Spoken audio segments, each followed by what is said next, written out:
నేను బ్రష్ చేసుకుంటున్నా.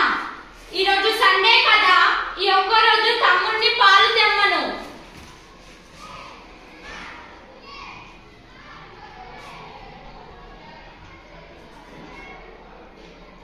అరే ఇదేంటి?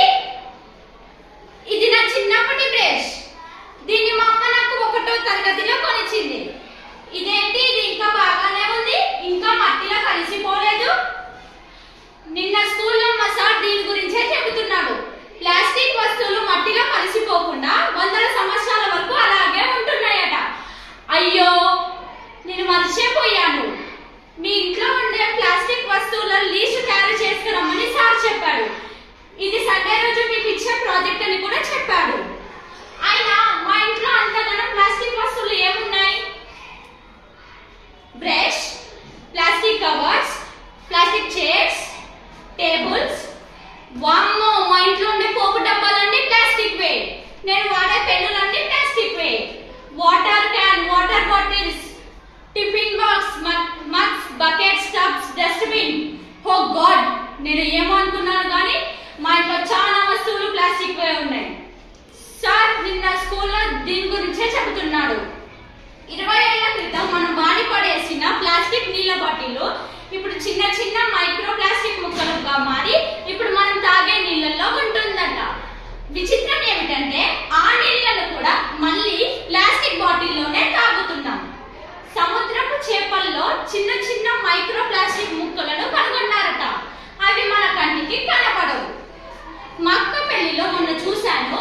పెళ్లికి వచ్చిన జనం తాగి పడేసిన నీళ్ళ ప్లాస్టిక్ గ్లాసులు 2 డ్రమ్ములు నిండాయి.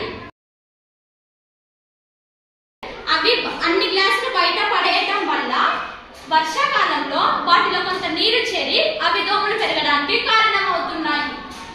ఈ చెత్త అంతా, ఈ ప్లాస్టిక్ చెత్త అంతా చెరువు అడుగు భాగంలోకి చేరి చెరువులోని నీరు చెరువు కింద ఉన్న బావులోకి రాకుండా అడ్డుపడుతున్నాయి.